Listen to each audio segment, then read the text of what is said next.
with Sam Seder. The destiny of America is always safer in the hands of the people than in the conference rooms of any elite. Sam Seder. They are unanimous in their hate for me, and I welcome their hatred. We must guard against the acquisition of unwarranted influence, whether sought or unsought, by the military-industrial complex. The Majority Report with Sam Seder. Ever get the feeling you've been cheated?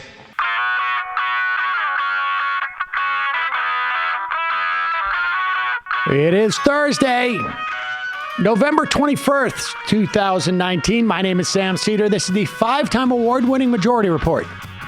We are broadcasting live to tape steps from the industrially ravaged Gowanus Canal in the heartland of America, downtown Brooklyn, USA. Yes, ladies and gentlemen, we're live to tape today because of the 36 hours of radio that we did over the course of 24 hours over the past day.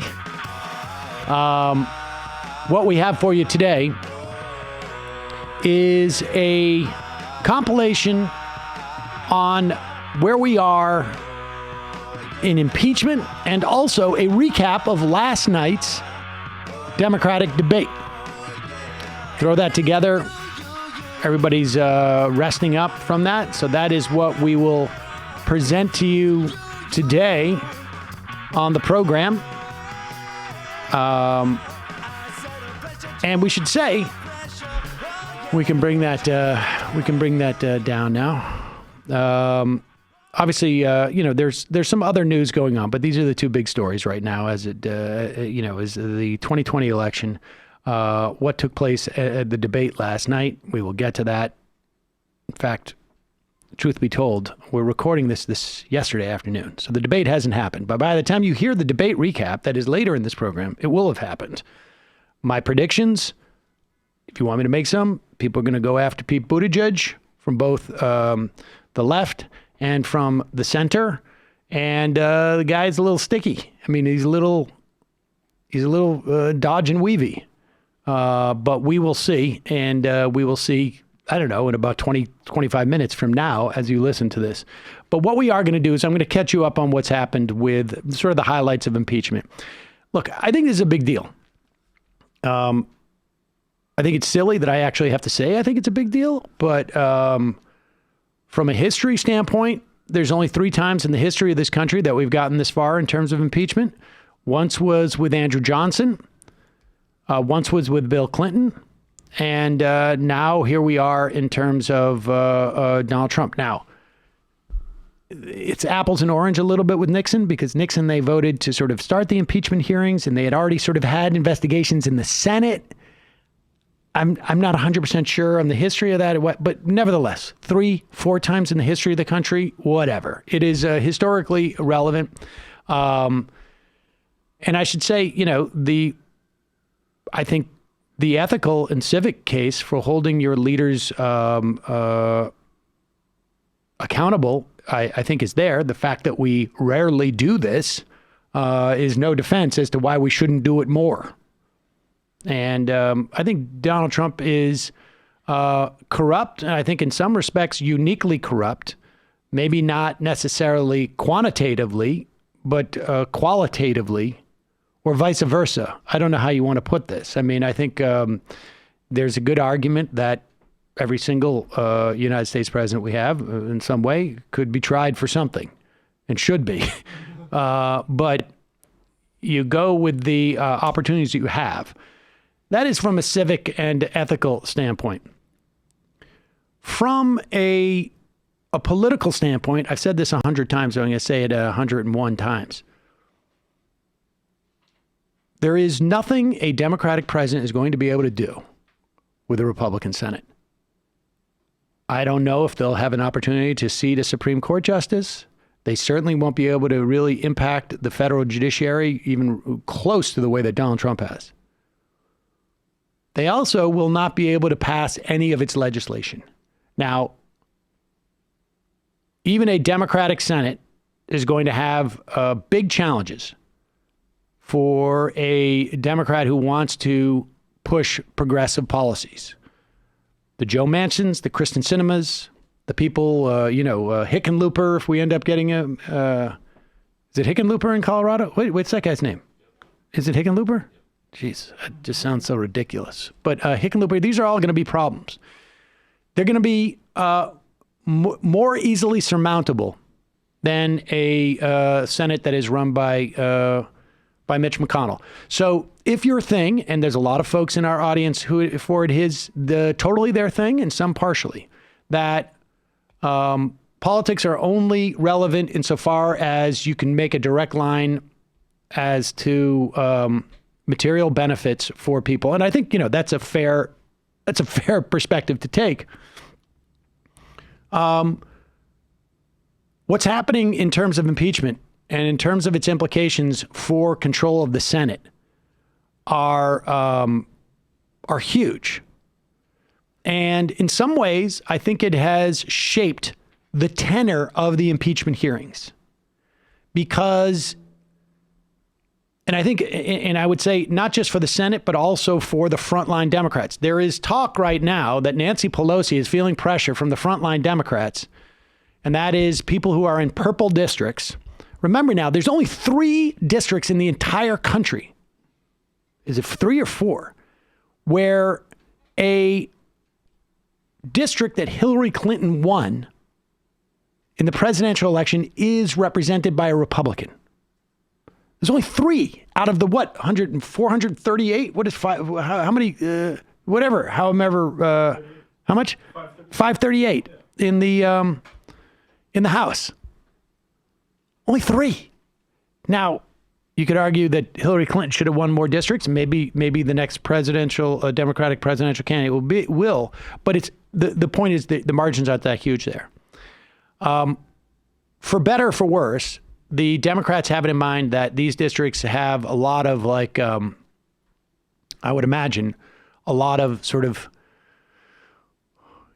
old style Republicans who care about national security, care about their tax being cut, and, get scared at the words, Medicare or whatever it is. And so to a certain extent, the impeachment hearings, I think, have been geared towards that a little bit.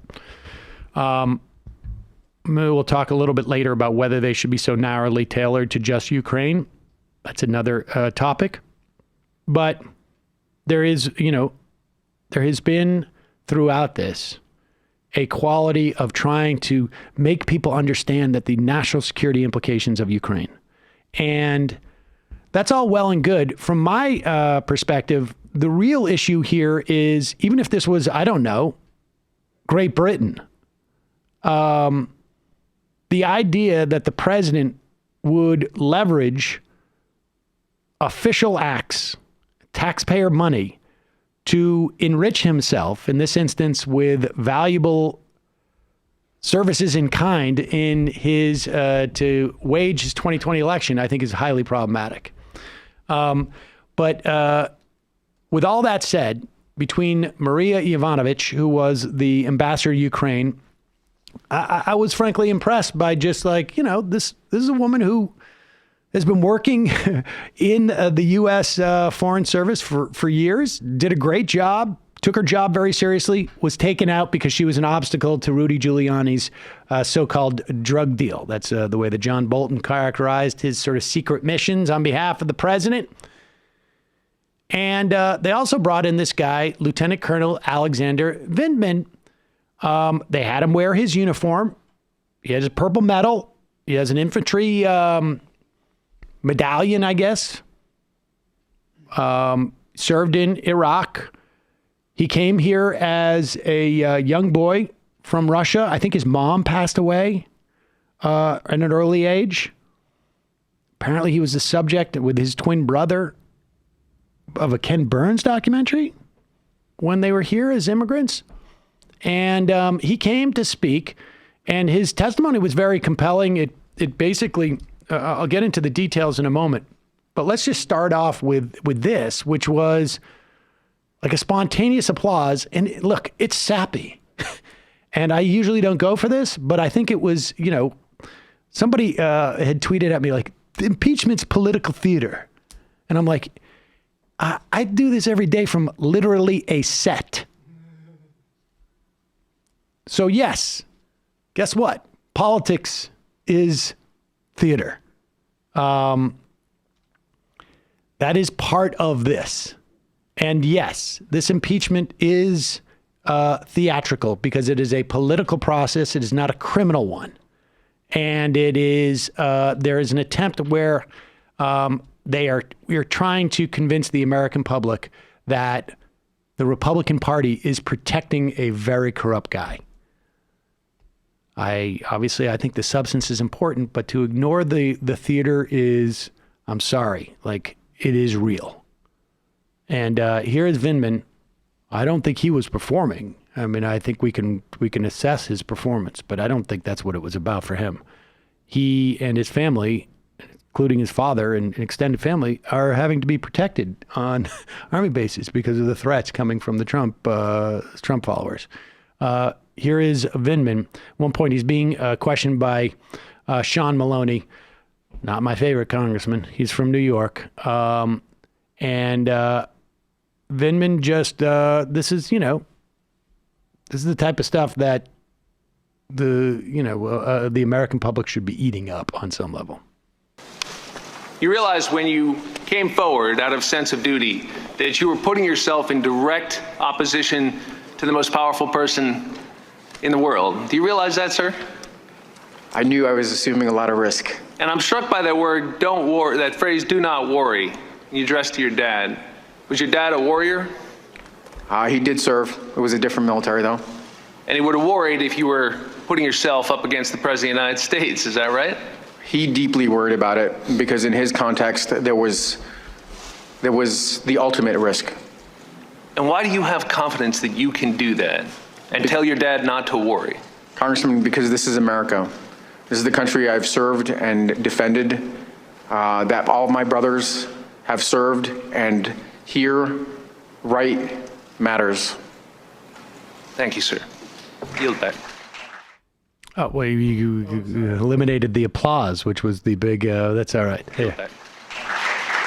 All right, so they break out in applause. A little bit sappy, but if you know anybody who's come from, a country like that, there is at least, from an aspirational standpoint, on one level or another, there's a real sense that, America is unique.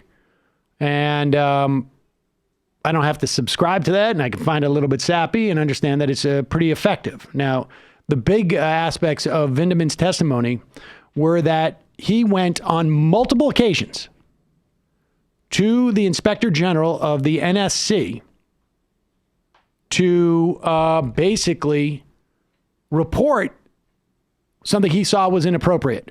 The first time was July 10th, and he's in a meeting with Bolton, other American representatives, including Sondland. Volker may or may not have been there. And 3 representatives from the Ukrainian government, where Sondland brought up the investigation into the Bidens. This is according to Vindman. John Bolton ended the meeting abruptly. They had photographs that they took to leverage, to allow the Ukrainians to leverage their visit with the United States. Then they went downstairs to another meeting where Bolton basically said, we're not getting involved in this Rudy Giuliani. And he's presumably saying it to Sondland. We're not getting involved in this Rudy Giuliani drug deal. And apparently Bolton basically told everybody, go talk to lawyers. Go tell the lawyers. Well, I want this on record. Create some type of contemporaneous report. Vindman goes to the IG. The IG says, if anything like this comes up again, come tell me. And the moment the phone conversation on July 25th is over with Donald Trump and the Ukrainian President Zelensky, where the Bidens are mentioned, where Burisma is mentioned, where 2016 elections mentioned, Vindman goes down the hall, essentially, and reports it again. And that's basically it. And the thing is, so what Vindman did was the first time that the whole hearsay thing, that goes out the window. That goes completely out the window. The other highlights of that, they wanted Vindman to basically out the whistleblower. Vinland said he does not know who the whistleblower is. I believe that's the case, but he does know who he spoke to. And I think the Republicans know that the whistleblower spoke to Vinland. Now, Vinland may have talked to like a half a dozen people. He doesn't know which one of them is the whistleblower. So they want him to tell who he spoke to, and he won't do it. In a minute, we'll play that clip of Vinland responding about the assessment that Morrison made about him, that he was unsound in terms of judgment. And he whips out the file. Do you have that one? See if you can find that for me. In the meantime, I should tell you that one of today's sponsors is News Voice. It's the first ever entirely open, crowdsourced, and democratized platform for news. You can download the app for free at newsvoice.com/majority. Look, we live in a country where a huge percentage, I don't know, the vast majority of news owned by the same 5 corporations. We need to pay attention to where our news comes from, who owns which media outlets, which political biases may be in play, which political and, frankly, financial biases may be in play. That's exactly what News Voice helps you keep track of. It's a free crowdsourced website and mobile app, lets you create a personal news feed and maintain a clear picture of where your news is coming from, what political slants, financial agendas may exist. It helps you aggregate news from corporate outlets, from international outlets, from local news outlets, from independent media like this one. It gives you access to every side of every story. News Voice is fueled by its community of users who contribute to the platform by fact-checking, submitting stories, sources that are missing, upvoting stories, and writing story summaries. You can comment on stories. You can debate politics with other members if you want in the community. You can stay active in the community. You can level up and earn perks on the platform. The News Voice Play feature lets you listen to your personal news feed every day. And you can customize that audio news playlist. It's your own personally tailored radio station for news. News Voice is a next-generation news aggregator and social media platform that values transparency, good journalism, and productive political discussions. You can get totally free access by going to newsvoice.com/majority. We have a link in the video. If you're watching on video, we have a link in the podcast. If you're watching by podcast, check it out, newsvoice.com/majority. And also, I have a question for you. Would you rather be busy or would you rather be productive? Some folks around here, they look like they're doing busy work. They pretend like they're doing work. They're not really. They're not being productive. Other people, they're quietly productive. Well, now you can start making your work take less work and find the right software for you at Capterra.com/majority. Capterra is the leading free online resource to help you find the best software solution for your business. Look, they have over 1 million reviews of products from real software users, and you can discover everything you need to make an informed decision. There are more than 700 specific categories of software, everything from project management to email marketing, yoga studio management software. No matter what kind of software you need for your business, Capterra makes it easy to discover the right solution fast. You can join millions of people who use Capterra each month to find the right tools for their business. Look, sometimes people don't realize this. Like, you have a small business, you have a large business, you don't realize, but there is software for this business. I mean, I scroll through this thing, and people know this. I've mentioned this before. I scroll through just, when I'm feeling like, what if I had the ability to go out and do something different, what would I do? Because I didn't, I only knew like basically there were 3 ways of making money. You could be a lawyer, you could sell cars, because my uncle did, and then you could be an actor, comedian, and now it's a podcaster. But there are apparently other ways to make money. And I go through Capterra, I see like, oh, there's review management software. I don't know what that means. Robotic process automation software, sales coaching software. I'm just going down the S's. School accounting software, self-storage software, SEO software. Actually, we could probably use that. Shopping cart software. You want to set up an online business, small business CRM software. Somebody knows what CRM means. Content, something, R management, small business e-commerce software, spa software. speech therapy software, sports league software, anything that you can imagine that possibly exists for your business and stuff that you can't is there. And then you click on one of those 700 categories, you get examples of every possible software that's there with reviews. Nothing could be better. And, well, it could be better. It's free. Visit capterra.com/majority for free. And do it today to find the tools to make an informed decision for your business. Capterra.com/majority. Capterra, that's CAPTERRA.com/majority for your software decision. Capterra software selection simplified. All right. So getting back to the review of impeachment. Let's go one more time with Vindman. They tried to get rid of Vindman. They tried to undercut his testimony, which basically said, like, I heard the Bidens came up multiple times. I went and how are they going to undercut this guy who shows up with a Purple Heart on his chest in a uniform? Basically the classic American story, right? He came over here as immigrants, and his two brothers are also in the service, and one of them is actually the NSC. Well, you got to make the guy seem like he's crazy, like he's unbalanced. And apparently Tim Morrison, who came into his job late. Morrison's a very strange character. We'll talk about him soon. He replaced Fiona Hill at the NSC, but then he resigned like 3 or 4 months later. Supposedly that was always the plan, which is a weird thing to do in and of itself. But here's Jim Jordan trying to raise, like, there's some questions about your judgment, Lieutenant Colonel Vindman. And Vindman basically, exposes, no pun intended when we talk about Jim Jordan.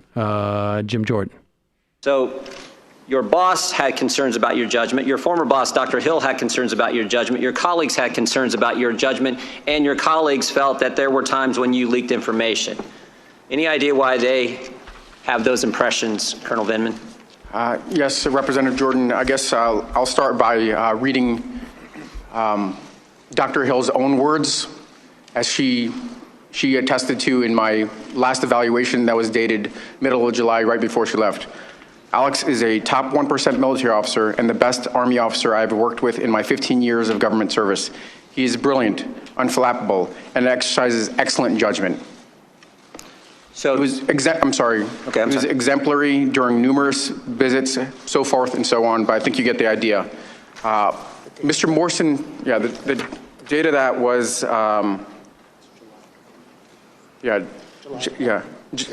let's see, I'm sorry, July 13th. So, Mr. Jordan, I would say that I can't say why Mr. Morrison questioned my judgment. We had only recently started working together. He wasn't there very long, and we were just trying to figure out our relationship. Maybe it was a different cultures, military culture versus. And Colonel, you never leaked information? I never did, never would. That is preposterous that I would do that. Okay. Now, keep in mind, okay, the meeting where Bolton says it's a drug deal is July 10th. Fiona Hill leaves 2 days later. She hands it over to Morrison. Morrison's already resigned. We're talking 5 months. He already resigned, and he claims he was always going to do that. Morrison's a very sketchy figure, and he comes up next after Vindman. So that's Vindman's testimony there. And that was pretty devastating. And basically what the Democrats are doing, they've been rolling this stuff out. Now, in the afternoon, this is on Tuesday afternoon, Volker and Morrison are there as Republican witnesses. The Republicans got to call witnesses. Volker and Morrison were there. I would argue not the best witnesses for the Republicans. Not the best witnesses. Here's Volker. And again, I think like between Volker and Sondland, there's a major CYA going on, which is where they pretend they don't realize that Burisma means Biden. They believe, they're aware that Donald Trump is supposedly very worried about corruption. He's worried about two things, 2016 and Burisma. because he's supposedly concerned about corruption. Now, Ukraine has a lot of corruption. Everybody has testified it's endemic there. And Burisma is, I think, like their biggest oil company, if not their biggest, the biggest, close. But why would Donald Trump be so obsessed about one company when you're talking about corruption? Why would you be obsessed by one company? Apparently, nobody ever asked that question of themselves. Because if they did, they would go, Burisma, I'm going to put that into Google, like Tim Morrison did. And you find, number 2, Hunter Biden. So it stretches the imagination, but the Democrats didn't seem to care, because what they want from Volker is that now they look back and realize that Burisma equals Biden, because we don't really have to prove that they knew it. All you need to do is prove that the president was thinking that. And he already told us on July 25th on that phone call, that's what it was to him. Understand that others believed that any investigation of the Ukrainian company Burisma, which had a history of accusations of corruption, was tantamount to investigating Vice President Biden. I drew a sharp distinction between the two. It has long been U.S. policy under multiple administrations to urge Ukraine to investigate and fight internal corruption. I was quite comfortable with Ukraine making its own statement about its own policy of investigating and fighting corruption at home. At the one in-person meeting I had with Mayor Giuliani on July 19th, Mayor Giuliani raised and I rejected the conspiracy theory that Vice President Biden would have been influenced in his duties as vice president by money paid to his son. As I previously testified, I have known Vice President Biden for 24 years. He is an honorable man, and I hold him in the highest regard. At no time was I aware of or knowingly took part in an effort to urge Ukraine to investigate former Vice President Biden. And as you know from the extensive documentation I provided, Vice President Biden was not a topic of discussion. I was not on the July 25th phone call between President Trump and President Zelensky, and I was not made aware of any reference to Vice President Biden or his son by President Trump until the transcript of that call was released on September 25th, 2019. Throughout this time, I understood that there was an important distinction between Burisma and Biden, and I urged the Ukrainians to maintain such a distinction. I did not know that President Trump or others had raised Vice President Biden with the Ukrainians, or had conflated the investigation of possible Ukrainian corruption with investigation of the former vice president. In retrospect, for the Ukrainians, it would clearly have been confusing. In hindsight, I now understand that others saw the idea of investigating possible corruption involving the Ukrainian company Burisma as equivalent to investigating former Vice President Biden. I saw them as very different, the former being appropriate and unremarkable, the latter being unacceptable. In retrospect, I should have seen that connection differently, and had I done so, I would have raised my own objections. I don't buy it. Again, not that important, but I mean, he's a pretty smart guy. Why would Donald Trump and the others, as he said, why would they be so interested in Burisma? Why would Donald Trump care about Burisma as opposed to any of the other companies, or just the endemic corruption that exists in the entire country? I guess it never stopped to ask that question. But had he understood that, he would have complained. So in other words, he establishes two things there. One, that there were others who clearly believed that Burisma was code for Biden's. And two, that it was highly problematic. That's the Republican witness. Oops. Oops is right. And then later, Volker being questioned by Adam Schiff. In his opening, like I say, Volker has already established that others were conflating Burisma and Biden, and that had he known, he would have complained because it would have been wholly inappropriate. He just didn't know. Okay. This is, again, the Republican witness, or one of the witnesses the Republicans called. And here he is basically saying, oh, yeah. And incidentally, this whole story about the Ukrainians never finding out that Burisma meant Biden's and that that aid was withheld for that. Yeah, I'm about to sink that talking point, too. In fact, he was contacted by someone within the Ukrainian embassy who was concerned about the whole prior to its becoming public? I was not aware of that, but I take that. Are you aware of Ms. Croft's testimony and transcripts that have been released that, in fact, the Ukrainians found out quite quickly after the hold was placed in July that she was impressed with Ukrainian tradecraft and that the Ukrainians had a reason to keep it silent, not make it public? I saw that in her testimony. Pause it. Just to be clear what that means, that the Ukrainians knew that it was being withheld. They just knew it was smart not to acknowledge that publicly. Tradecraft. Because if they make it an issue, then they're sort of like, people are going to take corners and sides, and they didn't want that because they need that money. Keep it silent, not make it public? I saw that in her testimony. You don't have any reason to question whether, in fact, that testimony was accurate, do you? No, I don't. So the Ukrainians did find out before it was public, at least according to these two witnesses. But nevertheless, the Ukrainians certainly found out it was public when it was published in the newspaper, right? That is correct, in August 29th. And at the time they found out from the newspaper, they still hadn't had the White House meeting, and they still didn't have the aid. And at that point, they had already had the conversation with the president in which she asked them to investigate the Bidens, correct? That is correct. There you go. That doesn't help the Republicans too much. That eliminates more time. I mean, that's basically what we've seen all week. It's just, sort of like narrowing of the talking points that Devin Nunes can bring up at the beginning of every hearing. And by the end of the week, he's talking like he's almost on Vince Foster. He's almost has to go to Vince Foster. But it is all dossier and it's all a Russian talk. But continuing on with the testimony on Tuesday, here is Tim Morrison being questioned by the Democratic House Counsel Daniel Goldman.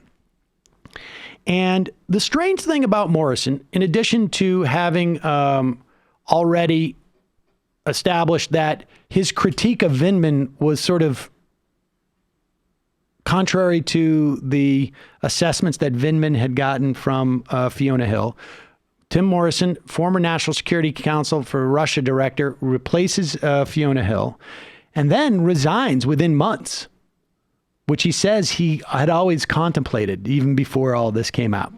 That's all right. That seems like a very weird way to run your business. Take the job and then immediately resign. And Morrison is being asked. Well, first off, Morrison goes to the lawyers, the internal lawyers, multiple times. And when he's asked why, he just says, well, I just wanted to let them know the call happened. And they're like, why? Well, just because there was nobody there who knew that the call happened.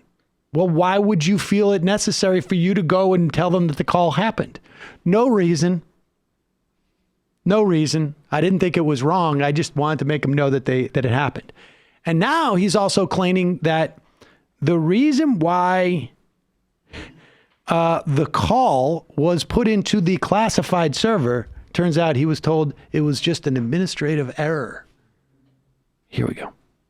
Now, Mr. Morrison, shortly after you heard the July 25th call, you testified that you alerted the NSC legal advisor, John Eisenberg, pretty much right away. Is that right?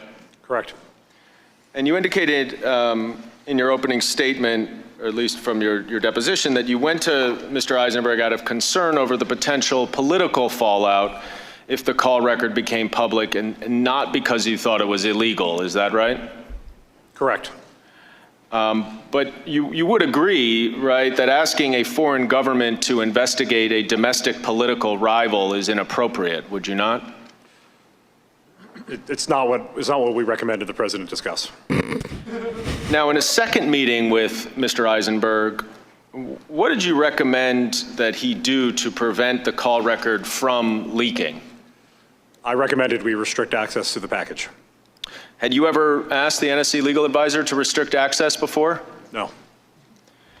Did you speak to your supervisor, Dr. Kupperman, before you went to speak to John Eisenberg? No. Did you subsequently learn that the call record had been put in a highly classified system? I did. And what reason did Mr. Eisenberg give you for why the call record was put in the highly classified system? It was a mistake. He said it was just a mistake? It was an administrative error. Now, isn't it also true, though, that you had authority to restrict access on the regular system if you wanted to? I believe I could have instructed the appropriate staff to do so, yes.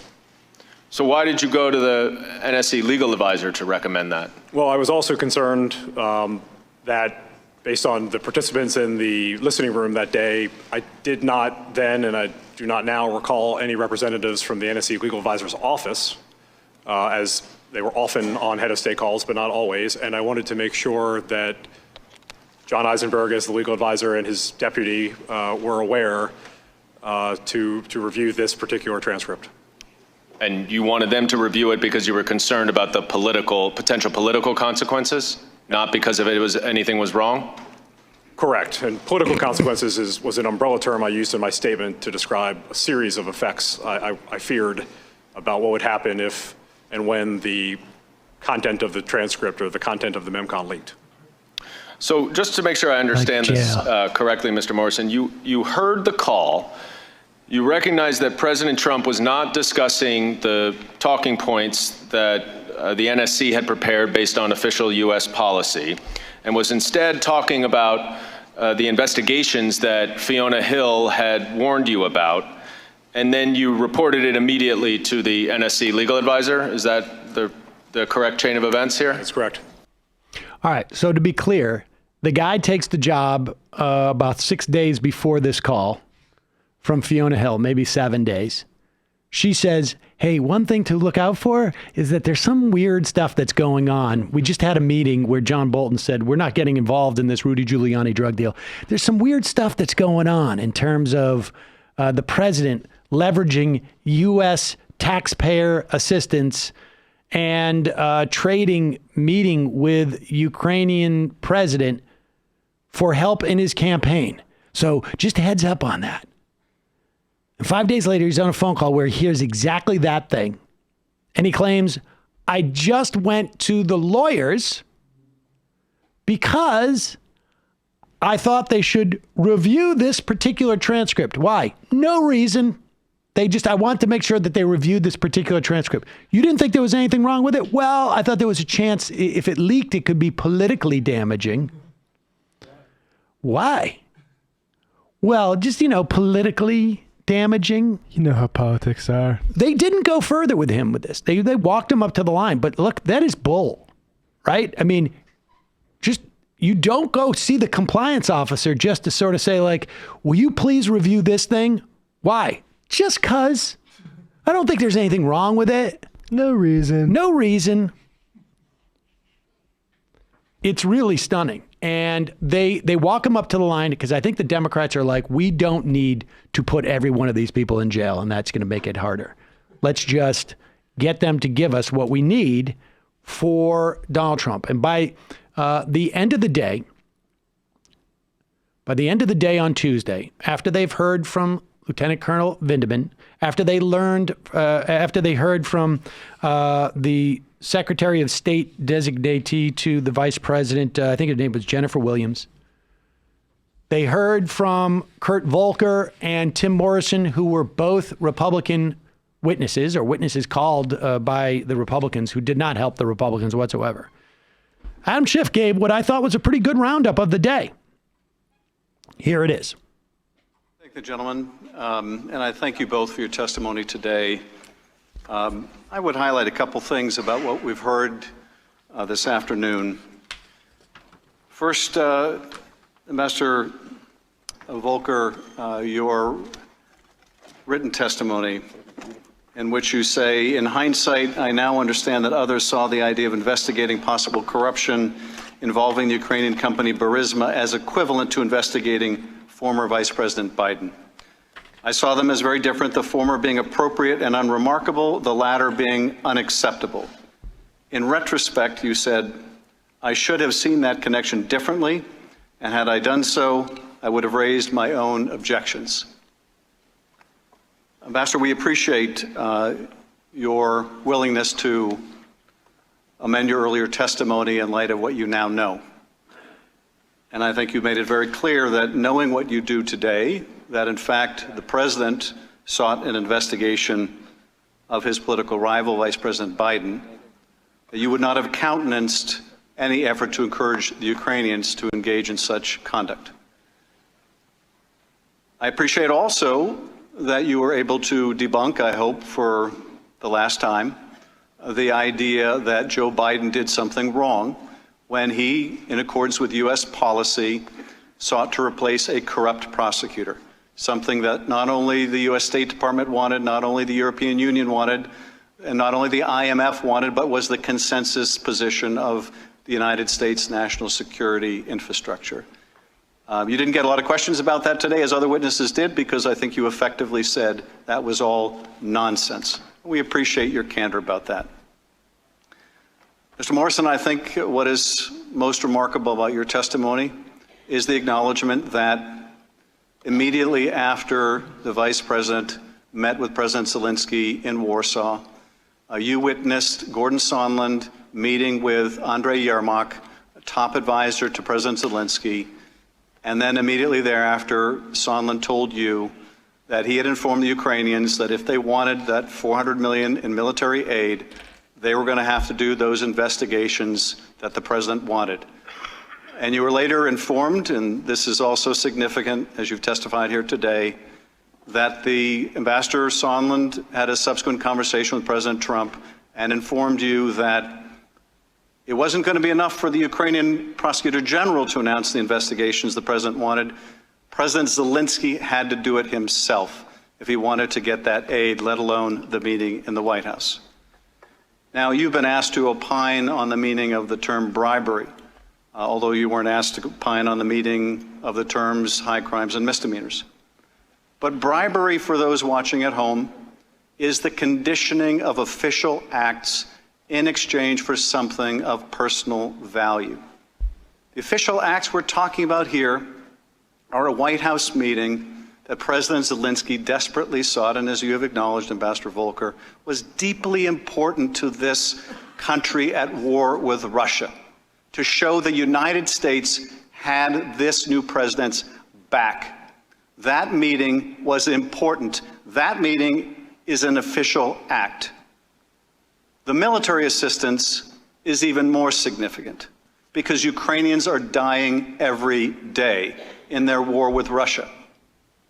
And so the withholding of military assistance to get these investigations, which you now have acknowledged, Ambassador Volker, was wrong for the president to request, the idea of withholding that military aid to get these political investigations should be anathema, repugnant to every American, because it means the sacrifice not just of Ukrainian national security, but American national security for the interests of the president personally and politically. Now, my Republican colleagues, all they seem to be upset about with this is not that the president sought an investigation of his political rival, not that he withheld a White House meeting and $400 million in aid we all passed on a bipartisan basis to pressure Ukraine to do those investigations. Their objection is he got caught. Their objection is that someone blew the whistle, and they would like this whistleblower identified. And the president wants this whistleblower punished. That's their objection, not that the president engaged in this conduct, but that he got caught. Their defense is, well, he ended up releasing the aid. Yes, after he got caught. That doesn't make this any less odious. Now, Americans may be watching this and asking, why should the United States care about Ukraine? Why should we care about Ukraine? And this was the import, I think, of the conversation, the now infamous conversation in that Kiev restaurant with Gordon Sondland holding the phone away from his head because the president was talking so loud. What does the president ask in that call the day after the now infamous call he had with Zelensky? What does he ask on that cell phone call? Not whether the Rada had passed some new anti-corruption reform. No. Are the Ukrainians going to do the investigation? Meaning into Biden. And Sondland's answer is they're going to do it. They'll do essentially anything the president wants. But what's more telling is the conversation, I think, that Sondland has with the Foreign Service Officer Holmes afterwards, in which the president says, basically, Donald Trump doesn't give an expletive about Ukraine. He cares about the big things. And Mr. Holmes says, well, Ukraine's at war with the Russians. That's kind of a big thing. And Sondland's answer is no. He cares about big things that affect his personal interests. This is why Americans should care about this. Americans should care about what happens to our allies who are dying, but Americans should care about their own national security and their own president and their own constitution. And they will need to ask themselves, as we will have to ask ourselves in Congress, are we prepared to accept that a president of the United States can leverage official acts, military assistance, White House meetings, to get an investigation of a political rival? Are we prepared to say, well, I guess that's just what we should expect of the president of the United States? I don't think. Okay. You get the gist of it. I thought that was pretty good. I would have also thrown in the idea of he is looking for election interference. There's one other element of it. It's not just I'm gonna make $60 million or I'm gonna get a new hotel or whatever it is. It's election interference. And then the other thing that occurs to me, frankly, is there's an opportunity, if you start to pursue other things, to start telling this is a pattern of behavior by Donald Trump, where he is leveraging U.S. policy, the future of this country, and often, leading to more arms sales to Yemen. To Saudi Arabia for the Yemen war, for instance, for personal gain. Now, I don't know that that's the case, but does anybody really think that Donald Trump only has this perspective with Ukraine? The whole point, if you widen out this impeachment hearing, you're going to find a pattern of this type of behavior. Where's the IRS whistleblower? Why has that guy been buried? So that's the only thing I would say is that that's the argument to widen this out. That takes us to Wednesday, where Gordon Sondland shows up, and it was pretty amazing because Devin Nunes is doing his introduction. The way it works, Schiff gives his introduction, Devin Nunes gives his introduction, then you allow the opening statement of Sondland. The moment Nunes starts speaking for his introduction of the proceedings, an abbreviated testimony of Sondland's opening remarks is published, and you can see it online. And it becomes clear, very quick reading of it, that he explicitly says there's a quid pro quo. And he also says everybody was in the loop. And by everybody, he means Bolton, he means Pompeo, he means everybody. Everybody. And Nunes, while I was reading this and a lot of other people were reading this, Nunes is going they have you here to smear you and blah, blah, blah. He doesn't realize that Sondland has basically said, I'm giving them all they want, except for I'm going to maintain this fiction that I didn't realize that Burisma equals Biden. And so Nunes got blindsided. You can go check Twitter at that moment. I think it was 1 million people who tweeted the exact same thing. Did Devin Nunes not read the opening statement? And he didn't. He must not have. But here is Sondland. This is a segment of it where he says there was a quid pro quo and everybody was in the loop. Summarized 10 hours of previous deposition testimony. However, a few critical points have been obscured by noise over the last few days and weeks. And I'm worried that the bigger picture is being ignored. So let me make a few key points. First, Secretary Perry, Ambassador Volker, and I worked with Mr. Rudy Giuliani on Ukraine matters at the express direction of the President of the United States. We did not want to work with Mr. Giuliani. Simply put, we were playing the hand we were dealt. We all understood that if we refused to work with Mr. Giuliani, we would lose a very important opportunity to cement relations between the United States and Ukraine. So we followed the President's orders. Second, although we disagreed with the need to involve Mr. Giuliani, at the time we did not believe that his role was improper. As I previously testified, if I had known of all of Mr. Giuliani's dealings or his associations with individuals, some of whom are now under criminal indictment, I personally would not have acquiesced to his participation. Still, given what we knew at the time, what we were asked to do did not appear to be wrong. Third, let me say, precisely because we did not think that we were engaging in improper behavior, we made every effort to ensure that the relevant decision makers at the National Security Council and the State Department knew the important details of our efforts. The suggestion that we were engaged in some irregular or rogue diplomacy is absolutely false. I have now identified certain State Department emails and messages that provide contemporaneous support for my view.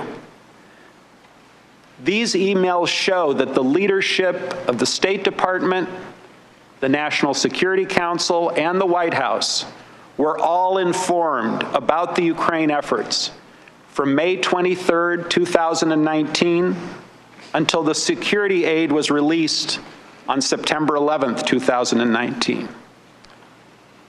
I will quote from some of those messages with you shortly. Fourth, as I testified previously, Mr. Giuliani's requests were a quid pro quo for arranging a White House visit for President Zelensky. Mr. Giuliani demanded that Ukraine make a public statement announcing the investigations of the 2016 election, DNC server, and Burisma. Mr. Giuliani was expressing the desires of the President of the United States, and we knew these investigations were important to the President.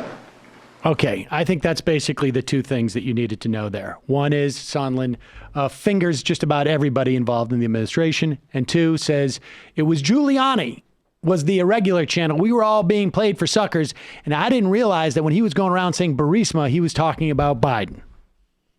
That's what Sondland says. And here is Schiff asking Sondland, like, how is it possible you didn't know Burisma equals Biden? And according to Sondland, even though we have Vinland saying that it happened in a conversation on July 10th, and even though we have Bolton freaking out on July 10th, ending the meeting early and then reconvening downstairs and saying you can't get involved in Rudy Giuliani's drug deal, Sondland maintains that he doesn't know what it is. And all right, well, let's not this one. I'm talking about number 10. Number 10. And at different points, Sondland makes it clear that Pence and that Pompeo are involved in this, but he establishes that up in his pre-testimony. But here is Schiff questioning Sondland about the Burisma-Biden connection. Again, not crucial because somebody else has made that connection for us publicly, and his name is Donald Trump. But here is Schiff. I have a few questions before I turn it back to Mr. Goldman. You testified in response to my colleagues in the minority something along the lines of a lot of people did not make the connection between Burisma and Biden. I think a lot of people have real difficulty understanding that. Tim Morrison testified that I think it took him all of doing a Google search to find out, oh, this is the significance of Burisma. It involves the Bidens. Are you saying during all this time up until the call you never made the connection between Burisma and the Bidens? You just thought that the president and Rudy Giuliani were interested in this one particular Ukrainian company? Again, my role, Mr. Chairman, was just to get the meeting. Well, I understand that, but my question is, are you saying that for months and months, notwithstanding everything Rudy Giuliani was saying on TV and all the discussion with Rudy Giuliani, that you never put Burisma together with the Bidens? I didn't, and I wasn't paying attention to what Mr. Giuliani was saying on TV. We were talking to him directly. Let me ask you this. Ambassador Volker testified yesterday to a similar epiphany, for lack of a better word. This is what he said. In hindsight, I now understand that others saw the idea of investigating possible corruption involving the Ukrainian company Burisma as equivalent to investigating former Vice President Biden. I saw them very different, the former being appropriate and unremarkable, the latter being unacceptable. In retrospect, I should have seen that connection differently, and had I done so, I would have raised my own objections. Does that sum up your views as well? It does. Oops. Oops-a-daisy. Now, how can we know, though, that there's this connection? Well, it's easy, because Donald Trump said it in the transcript that he released of his own phone call that was perfect. And he released that, I think, before he thought that everybody else would cave like they did. All right. Let's just play the reaction shots. Okay. And then we'll do Maloney's thing. But after Sondland gives his testimony, and they take a break between Sondland's, the opening remarks from Schiff, opening remarks from Nunes. Remember, these are opening remarks that Nunes clearly had not seen what Sondland was going to say, or he wouldn't have framed everything he did. Like where he was like, I'm very sympathetic to you. You're going to get smeared here, and I'm really sorry. These Democrats are really, I can't believe it. And then Sondland goes on to say, yeah, no, everything was corrupt, and I told everybody about it, and if I knew what I knew now, I would have been a real problem. After Sondland goes through and says all this stuff that you've heard about Sondland saying, like, they knew, I just didn't make the connection, but it was wrong. This is the look that Nunes has, and the lawyer, Capterra, they take a break. They go to, supposedly a bathroom break. Adam Schiff very smartly takes the time to do a press conference, essentially, or gives a little speech to sum it up. Again, political theater. That's what this is. Look at the look on Devin Nunes' face and the Steve Capterra, the lawyer. Steve Capterra just goes like, what am I supposed to do with that? And throws his hands up and goes back. Watch it. We'll try it one more time. This is pretty funny. Here we go. That's it. What am I supposed to do with that? You can't do anything with that. Son of a bitch. Yeah, that's... Here we go. Here's a slow-mo into Capterra. Wait. What am I going to do with that? Nunes' face like, yeah, I know it. We did our best. We did our best. Here, one more angle. Everybody caught that moment.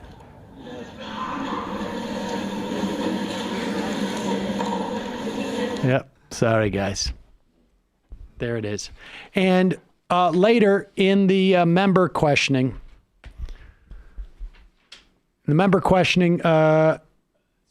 Sean Maloney, he's a former prosecutor, I believe. He gets Sondland to admit essentially one element of the requirements for bribery, which is that you're getting something of personal value for doing actions that are government actions. Sondland is very hesitant, but Maloney is pretty persistent. And then the audience in the gallery, it feels like there's not a lot of Republicans in there who are interested in this, but let's listen. You said it's wrong to investigate political opponents. We've agreed on that today, haven't we, sir? Yes. And yet, of course, that's what we know the president was asking for. Let me ask you something. Who would have benefited from an investigation of the president's political opponents? I don't want to characterize who would have and who would not have. I know you don't want to, sir. That's my question. Would you answer it for me? Restate your question. Who would benefit from an investigation of the president's political opponent? Well, presumably the person who asked for the investigation. Who's that? If the president asked for the investigation, it would be he. Well, it's not a hypothetical, is it, sir? We just went around this track, didn't we? The president asked you about investigations. He was talking about the Bidens. When he asked you about the Biden investigation, who was he seeking to benefit? He did not ask me about the Biden investigation. When he I've asked said you about that investigations, 19 times, Mr. Malone. Sir, we just went through this. When he asked you about investigations, which we all agree now means the Bidens, we just did this about 30 seconds ago. It's a pretty simple question, isn't it? I guess I'm having trouble why you can't just say. When he asked about investigations, I assumed he meant. I know what you assumed. Company. But who would benefit from an investigation of the Bidens? They're two different questions. I'm just asking you one. Who would benefit from an investigation of the Bidens? I assume President Trump would benefit. There we have it. See? Didn't hurt a bit, did it? I have a feeling it probably did. Ouch. I have a feeling it probably did hurt. Because, and the funny thing is that, we heard for a long time Nunes saying, you're our star witness. And Jim Jordan saying, you're the star witness. Sondland was really the star witness. And you had almost all the elements. I think all the elements, frankly, are there. That Donald Trump leveraged official acts for something that would personally benefit him. There it is. That's Johnny Ballgame. Tomorrow, we will hear from David Holmes, who will tie the whole Biden thing together. But it's really just sort of like, it's color commentary. We've already had the play-by-play. Everything has been established. All the facts are there. This is post-game. This is extra credit from here on in. And I have to say that Donald Trump really had a tough time with it. After the testimony from Sondland, Donald Trump goes out on the White House lawn. He has with him a handwritten notes. And apparently there was a photograph of these notes that somebody was able to take, and you can see what it says in there. I could tell you what it says. You could look at the video, but you don't need to, because Donald Trump gets out there. He would not answer any questions, but he did have a statement. And it was pretty, if I was a member of the White House staff, I'd be a little bit concerned about how he's handling this. Might need another unexpected visit to Walter Reed. Exactly. He may be walking right now into like some type of relaxation chamber. Something's got to give with this guy. But here he is talking about Sondland, saying, here. I'm going to go very quickly. Pause it. I'm sorry. He is recounting Sondland's testimony about the phone call that Sondland had with him after the investigation's already started, where Trump says to Sondland, no quid pro quo. I don't want anything from the Ukrainians. I just want them to go out and do the right thing, which is to announce the investigations. Yeah, asterisk. Right. But do the right thing. Right, which is exactly. Which I have said is the equivalent of me saying, I am not saying a word as I speak right now. I'm not saying anything. I am not speaking. And you can hear that. I've just said I'm not speaking. So now you know I'm not speaking. Functional equivalent. But he stopped short of the ask after that. And here is Donald Trump starring in the phone conversation he had with Sondland. I'm going to go very quickly, just a quick comment on what's going on in terms of testimony with Ambassador Sondland. And I just noticed one thing, and I would say that means it's all over. What do you want from Ukraine? He asks me, screaming, what do you want from Ukraine? I keep hearing all these different ideas and theories. This is Ambassador Sondland speaking to me. Just happened. To which I turned off the television. What do you want from Ukraine? I keep hearing all these different ideas and theories. What do you want? What do you want? It was a very short and abrupt conversation that he had with me. They said he was not in a good mood. I'm always in a good mood. I don't know what that is. He just said, now he's talking about what my response. So he's going, what do you want? What do you want? I hear all these theories. What do you want, right? And now, here's my response that he gave, just gave. Ready? You have the cameras rolling? I want nothing. That's what I want from Ukraine. That's what I said. I want nothing. I said it twice. So he goes, he asked me the question, what do you want? I keep hearing all these things. What do you want? He finally gets me. I don't know him very well. I have not spoken to him much. This is not a man I know well. Gave him $1 million. Seems like a nice guy, though. But I don't know him well. He was with other candidates. He actually supported other candidates. Not me. Came in late. But here's my response. Gave $1 million to Now, inauguration. if you weren't fake news, you'd cover it properly. I say to the ambassador in response, I want nothing. I want nothing. I want no quid pro quo. Tell Zelensky, President Zelensky, to do the right thing. So here's my answer. I want nothing. I want nothing. I want no quid pro quo. Tell Zelensky to do the right thing. Then he says, this is the final word from the President of the United States. I want nothing. Thank you, folks. Have a good time. I'm going to... My God. It really does feel like he's just going to step off camera to then, I don't know, jump off a roof, right? Like, I mean, it doesn't feel like it has that quality of like on some level, I sort of wish that he had just saved that from whenever his, hopefully it's in January of 2020, but whenever the end of his administration will be, that is really what he needed. Like, I just want you to know, the president said, I want nothing. That is very much like his I'm not a crook, right? And bring me that's it. I want nothing. I never wanted anything. Just do the right thing. I just, Rosebud. All right, folks. That is the review of the impeachment up to today, or I should say through Wednesday. Still some stuff missing, but these are the big stories. I mean, if you're not somebody who wants to watch the hearings, we will talk more about impeachment tomorrow, Friday on the program a little bit, particularly if there's some highlights from Fiona Hill and who else is testifying today, Thursday. I can't remember. I'm bleary-eyed myself. I want nothing. And but stick around. We are going to record a wrap of last night's debate.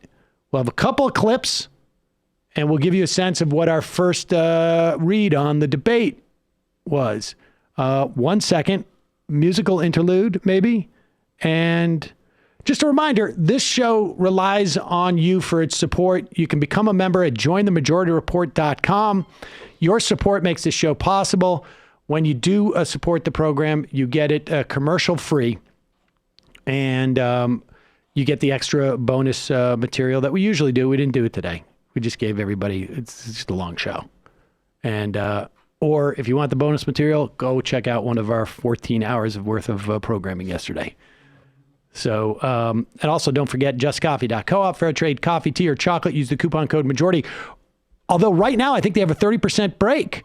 So you don't even need the coupon code. Try it. But you get 30% off. Go get the Majority Report blend. Try all the different blends you want at Just Coffee. It's super cool. And yeah, it's a freebie. But we're going to be doing more later. But and don't forget to sign up for the AM Quickie. All right, stick around. We will have the debate wrap coming up next.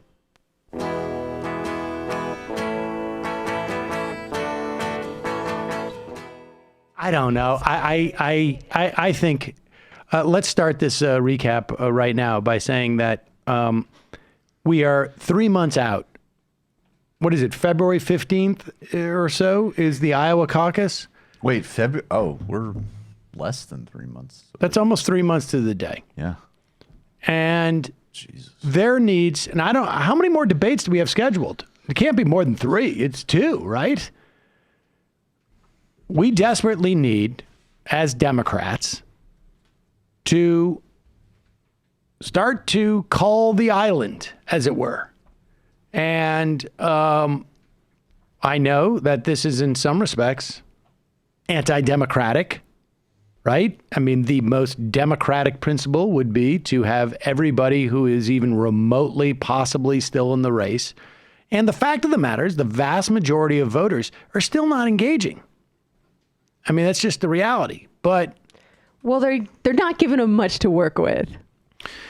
Yeah, but they're not engaging, and so they don't even know that. I mean, if there was if you could show me data that said 68 million people watched the first debate and they decided to stop watching after that, then I would say, okay.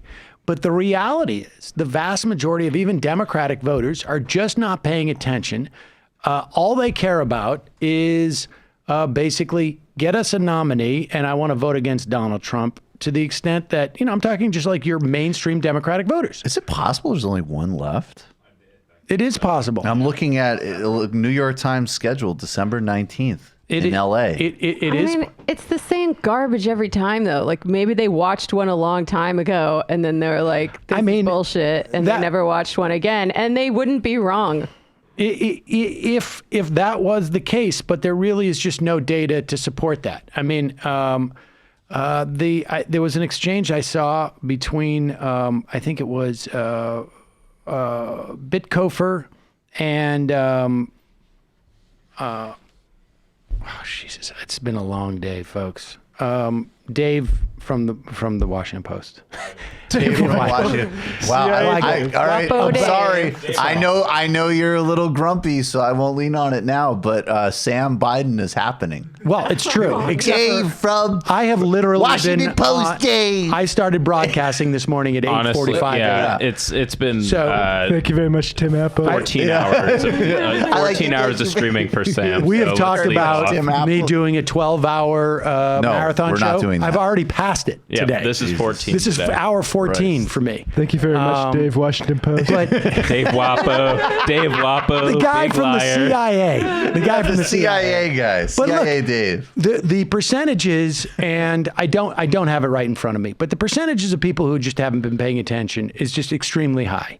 And whether that is justifiable or not, probably, but it's not a function of them dipping in and testing the waters and finding it frustrating.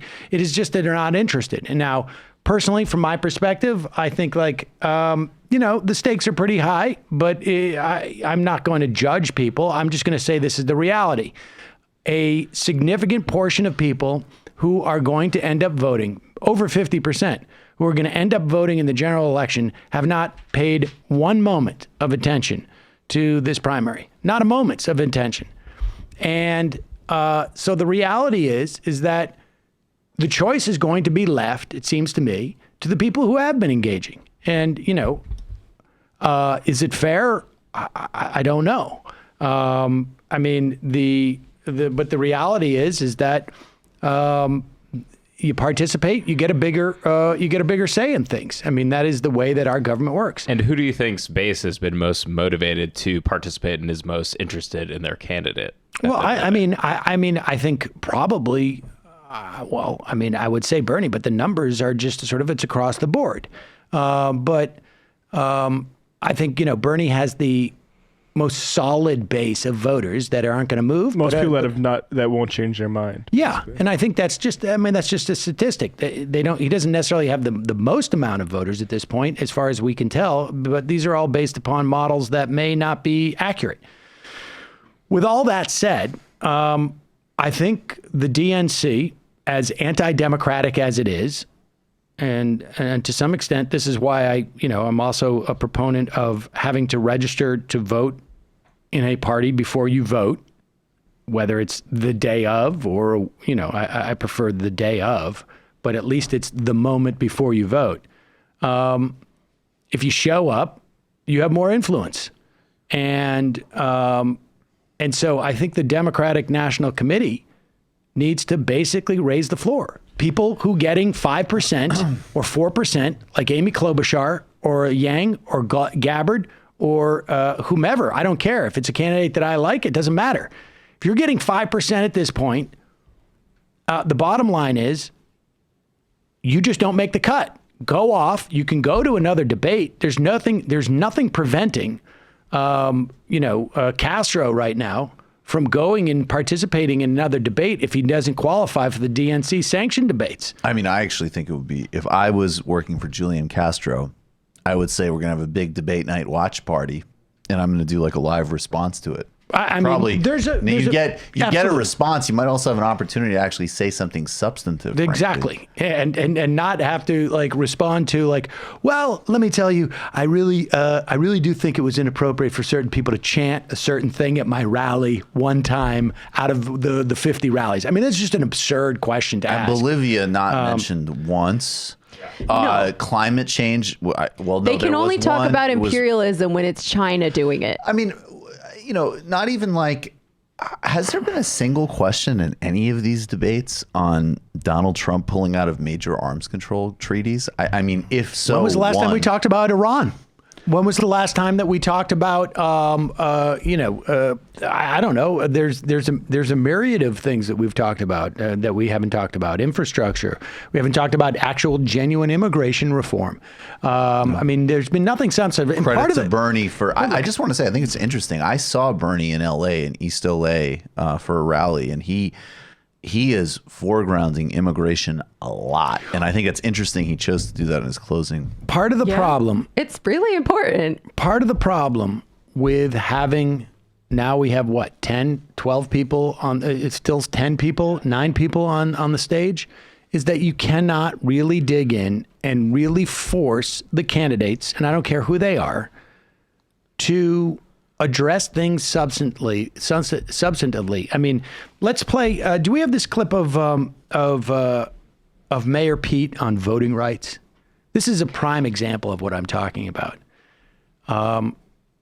There's a question about voting rights, which is, I think, obviously a crucial question to ask. I mean, you're in Georgia, for God's sakes, where it really, there's a lot of credible people who say, and I happen to believe this, but there's a lot of credible people who say that were it not for the semi-illicit, if not illicit, voter suppression techniques, the governor, it would be a different person as governor. Well, that's what she says. She says that's why I recognize the result. Right. I mean, she says that, but other people say that. And here is Pete Buttigieg answering this question. And look, there are. The first thing that the Democrats did when they took the House, well, it was really the second thing. The first thing they did was basically try and demonize Ilhan Omar. The second thing they did was to pass H.R. 1, which was, frankly, a very impressive bill of a broad range of reforms, one of which included trying to provide a new calculation for Section 5 of the Voting Rights Act, which the Supreme Court said you can have a pre-clearance provision for the, I don't know, it's 14 counties across the country that have a record of, counties and states, that have a record of suppressing the vote of minorities. But the way that you choose that pre-clearance now is wrong. Congress has to go and reauthorize, come up with something. Now, it was a horrible thing, and people can go back and listen to some of the interviews I did with Ari Berman over the years about that. But that is the first thing that needs to happen. And if you spend 10 minutes reading about restoration of voting rights in this country, that's the first thing you will say, if you spend 10 minutes on it. Pete Buttigieg has not spent 10 minutes on it. And the tip-off is he doesn't say the words Section 5. He doesn't say the words Voting Rights Act. But he does say 21st century voting rights, which I'm sorry, I don't know what the F that means. We need federal leadership to establish voting rights for the 21st century, because this affects every other issue that we care about. Now, the House of Representatives passed a pro-democracy, anti-corruption bill, which is one of many good bills to die in Mitch McConnell's hands in the United States Senate. We know that with the White House in the right hands, we can make, for example, election days a federal holiday.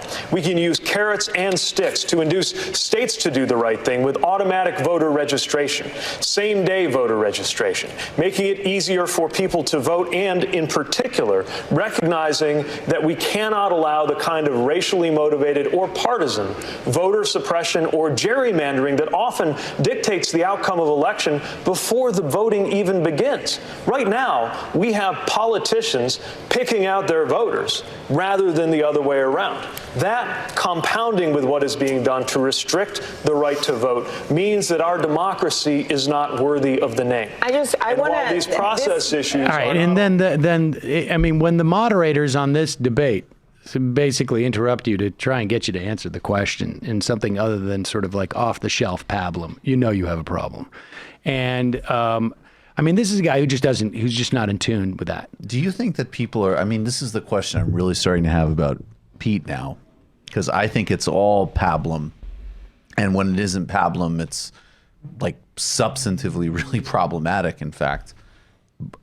Does his sort of total lack of preparation for such an important thing, does that come through, you think? Or do you think somebody watching it says, oh, a 21st century voting plan? That sounds exactly really good. That's why I've been terrified about Mayor Pete. The electorate. This is chapter 3 of my blaming the electorate, because you know everything he said there was completely I mean, there's a lot of pablum. I mean, yes, of course, we should have good elections, and elections are important, and democracy is really a function of good elections, and 21st century. I think those specific buzzwords like 21st century is it not only is it, I mean, it's a very effective pablum, because I think that's exactly the kind of false sounding intelligence that he's riding. That's what he's always been good at. And then the generational cueing, which is literally all he does.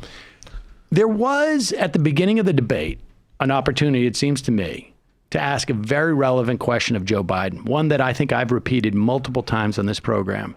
He has been saying for 6 to 8 months, as far as I can tell, that he has the ability to, once Donald Trump is out of the picture, that he's going to have the ability to work some type of magic with the Senate.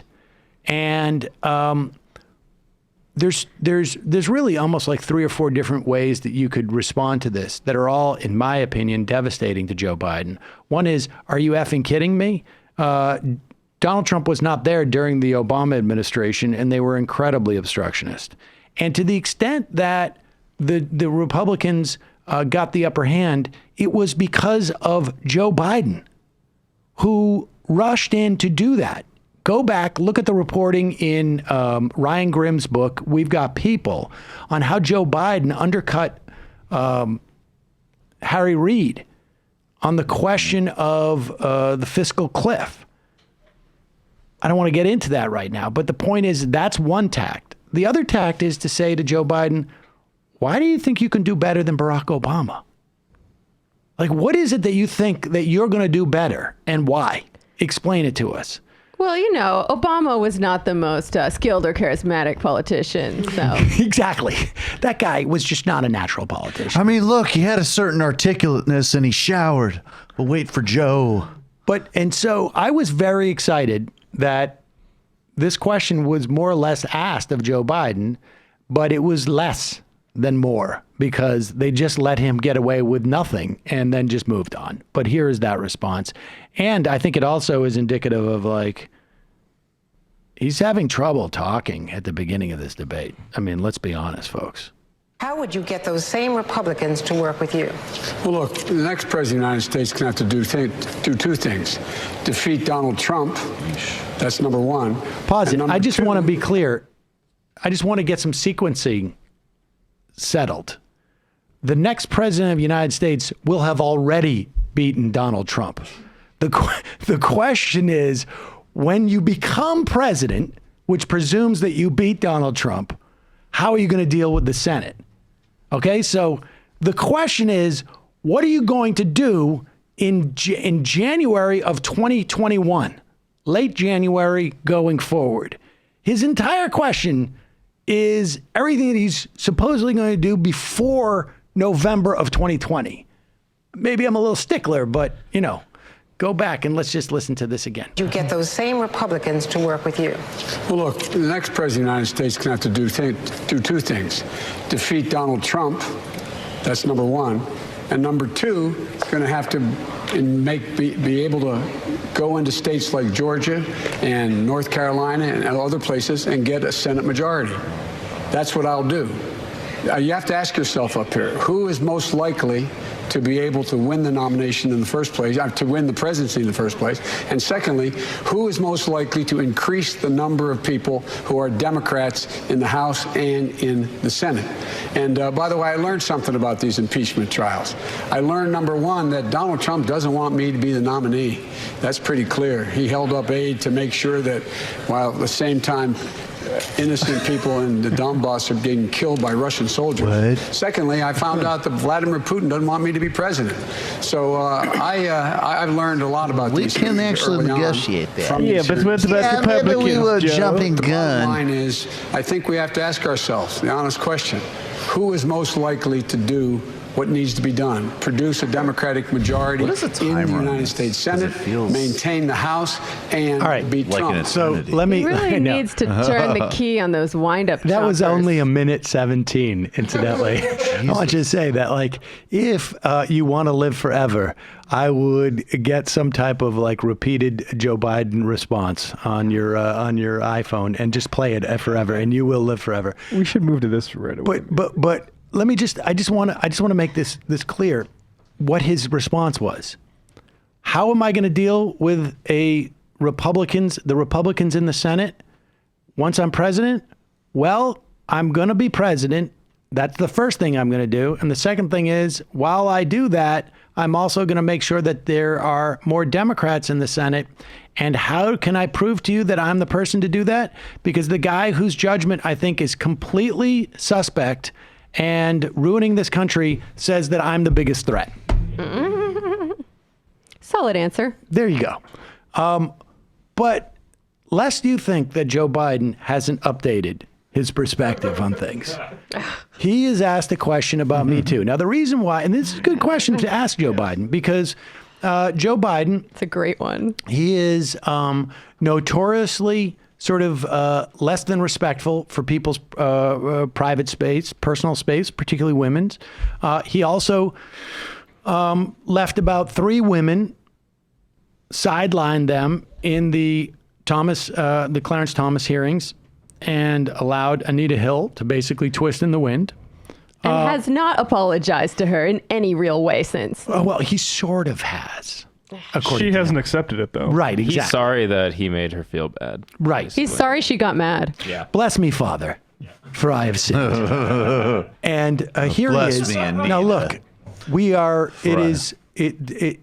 but I will say this. He was asked a question about Me Too, and he stuck out. He planted the flag in I think we all have to say is a very forward-leaning position if this was 1935 or maybe 1895, 1875, which is, if you're a man, you should not hit a woman unless it's in self-defense. No man has a right to raise a hand to a woman in anger other than in self-defense, and that's rarely ever occurs. And so we have to just change the culture, period, and keep punching at it and punching at it and punching at it. It will be a big... It's a gigantic issue, and we have to make it clear from the top, from the president on down, that we will not tolerate it. We will not tolerate it. We got a culture with 2 black eyes. There you go. Okay. He's got to fight for self-defense, but with violence. That was the MVP line right there. You missed that. What'd you say? What do you tell a culture with 2 black eyes? Oh my God. Yo, Let's just hear that one more time. He's like, Yeah, he's let's like, hear- and then, listen, but listen. occasionally you got one like Listen, Tulsi, and she's out there training. You might need to defend yourself. But generally, you don't hit a lady. It almost never happens. But you got to punch back at people who are punching women. I'm embarrassed. And myself. also, oh my God, that's funny. Now, to be fair, I did not realize in real time how amazing that to be was. fair, to be fair, if you're listening to this, we should also tell you that Joe is burning his bra while he says this. Go. No man has a right to raise a hand to a woman in anger other than in self-defense, and that's rarely ever occurs. And so we have to just change. I mean, that's untoughable. Who's got the guts to stand up on stage and say that it rarely ever occurs that it's in self-defense? It's 2019. You don't hit dames anymore, eh? Listen, just because she's got good gams or yams or whatever, I don't know. And you keep punching the culture, you keep punching the misogyny, and you drag it out the door by its hair, and then you bury it in a shallow grave. When I was vice president, I said that the patriarchy had two black eyes. I said, Joe, what did you say to it? I said I was done talking. Now, to be fair, let's get one decent answer in that Joe Biden had, which I think was actually this was a good answer. It was a good answer. Yes, it was a good answer. And so, for the sake of maintaining some faux credibility about being unbiased in this, let's play this clip of Joe Biden talking about MBS and China. I think both. I don't know if we haven't found one of. All right, well, forget it. He did have a good answer when it came to Saudi Arabia, and he was pretty specific about we shouldn't be supplying Saudi Arabia weapons to continue their genocide in Yemen. Okay, here it is. Was in fact murdered and dismembered, and I believe in the order of the Crown Prince. And I would make it very clear, we were not going to in fact sell more weapons to them. We were going to in fact make them pay the price and make them in fact the pariah that they are. There's very little social redeeming value in the present government in Saudi Arabia. And I would also, as pointed out, I would end the subsidies that we have, end the sale of material to the Saudis, who they're going in and murdering children and they're murdering innocent people. And so they have to be held accountable. Now, here's the thing, though. Joe Biden has taken a lot of credit for what the Obama administration has done, and we can argue back and forth upon the success or failures of the Obama administration. But one thing is clear: this engagement with the Saudis in regards to Yemen, even if I give them the greatest of a benefit of doubt in terms of their intentions, and I'm not sure that I am in a position to make that assessment, but the bottom line is it's a horrible failure. Horrible failure. Supposedly the idea was if we sort of help them out a little bit, we'll have more leverage in terms of the way that they wage this war or how deep they get into it with Yemen. And that was wrong. It was unequivocally wrong. Now, the idea that, frankly, Rachel Maddow or any of the other people on that dais, I don't want to single her out, although she has built her reputation on writing multiple books about foreign policy. The idea that the question wasn't framed in that context really did a disservice to all the viewers. It did not put any of it in context. It certainly didn't have any bearing on the way that Joe Biden is running his race. I mean, I don't know what else to say about that. I have to say, I mean, just to really clarify, though, because I think it's particularly Ben Rhodes is trying to resuscitate himself actually through Yemen activism, which is great. I'm glad he's contributing, but his role policy-wise during the Obama administration was horrible. And most of the reporting, yes, there is a notion that maybe we can slightly restrain what the Saudis are doing, although it was already horrific atrocities, not to mention the Obama administration's own atrocities in Yemen, if you look at the drone program. But the most prevalent reporting is literally like, these guys are already really pissed and really temperamental because of the Iran deal. Why don't we just let them rain hell in Yemen, and that could sort of temper their upset. So it was really just the sort of cynical. Right, that's what I'm saying. Yeah. Well, I mean, even if they have their best intention was that the net is going to be a positive, the bottom line is it was a failure. No, but right. But the distinction is it wasn't just a question of restraining their bad impulses. It was literally saying we're not going to go to the mat on this in any way, shape, and form. We'll even support it primarily because we just don't want to have another fight with them. So they can just go and do this. Well, I mean, I think they thought the net was that at least we're getting this Iran deal and et cetera, but it was a failure. It ended up in the immiseration and the ongoing, genocide, quasi-genocide, whatever you want to say, just a mass killing and immiseration. And frankly, look, I don't know what the value of these debates are. And if you are a journalist who, prides yourself on writing multiple foreign policy books, and you don't frame the question in that way, that in any way educates the American public to the reality of what is going on in Yemen, and you've asked that question of Joe Biden, it can be just about Khashoggi, which of course is a problem and horrible, but it is just part of the story. I don't know. I think that's a huge missed opportunity in terms of both the every aspect of why you would even do one of these things. So I don't know. It's been a long day. But I mean, clearly, but that debate did not help anybody. I don't.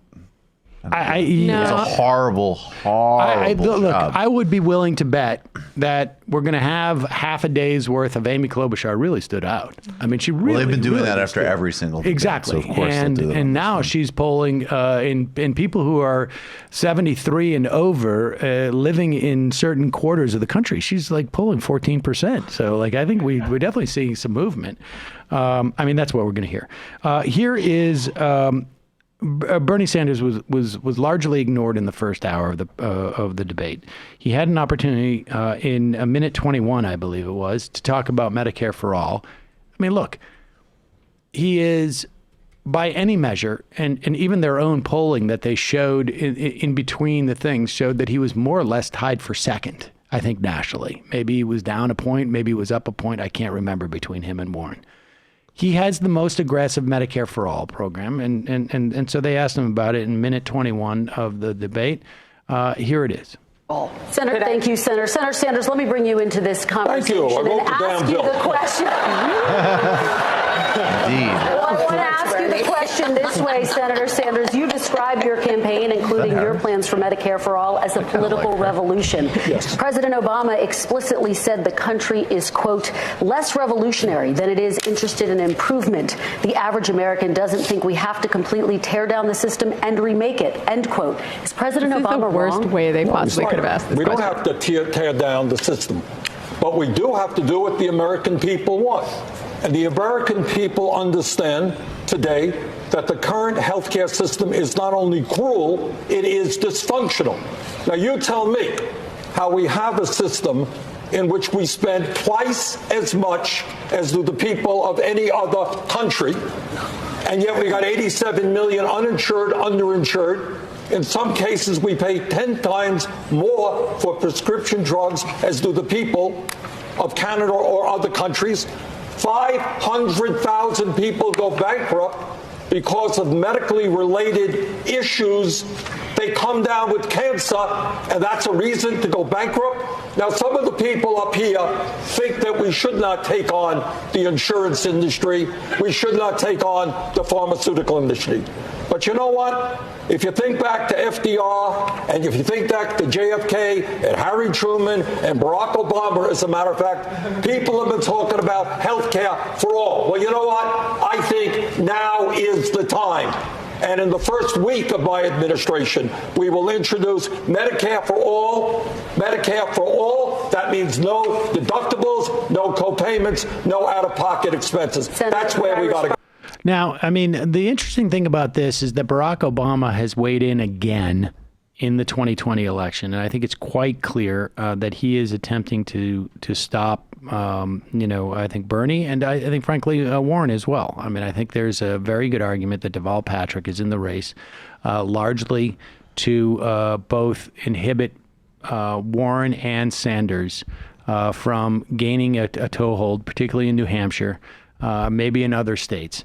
There's on Friday, Alex Perrine's going to come in. He's written a piece about this to a certain extent, but there's a lot of, I think there's a concerted effort to stop the both of them. And I don't know what the solution is for folks on that end, but the idea that Barack Obama is taking time off from his Netflix career, helping people express Netflix themselves career, in the artistic form. the guy from Virgin Airlines. I mean, whatever. Oh, whatever you want he's to do Richard Branson joke whatever. as Whatever. well? I don't know. Whatever he's Parasailing with doing. Branson. I mean, look. Yes. I am of the mind that, look. I personally, I would rather a former president not live the life of a millionaire playboy who's married. That's just my personal taste. But You if like you're to gonna like one that isn't married. No, I'm just saying that Jimmy Carter, not necessarily the greatest president, not necessarily the greatest politics, but there's a guy who is using his cachet as an ex-president to set some specific type of tone.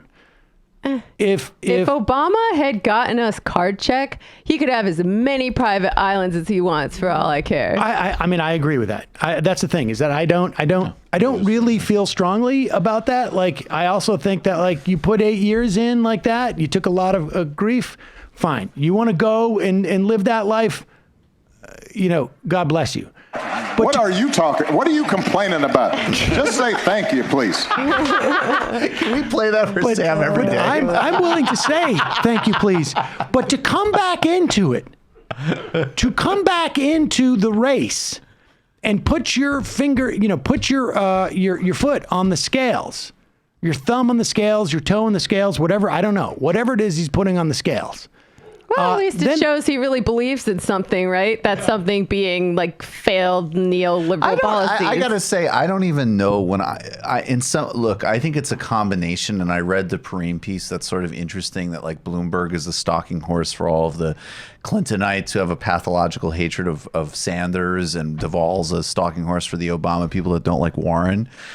And what I think is interesting is that, sure, there's an ideological opposition to both, but in both cases, it's super personal. And I think that, even in this case with Obama, sure, we already know Obama's to the right, but I think it's also that she annoyed a lot of people in the Obama universe. And it's actually the same just pettiness, basically, that you see in so many instances. I don't doubt it. I don't think any of these people are principled enough to be actually acting upon. But I do think that, to a certain extent, these personal interactions are driven in a certain way by different worldviews.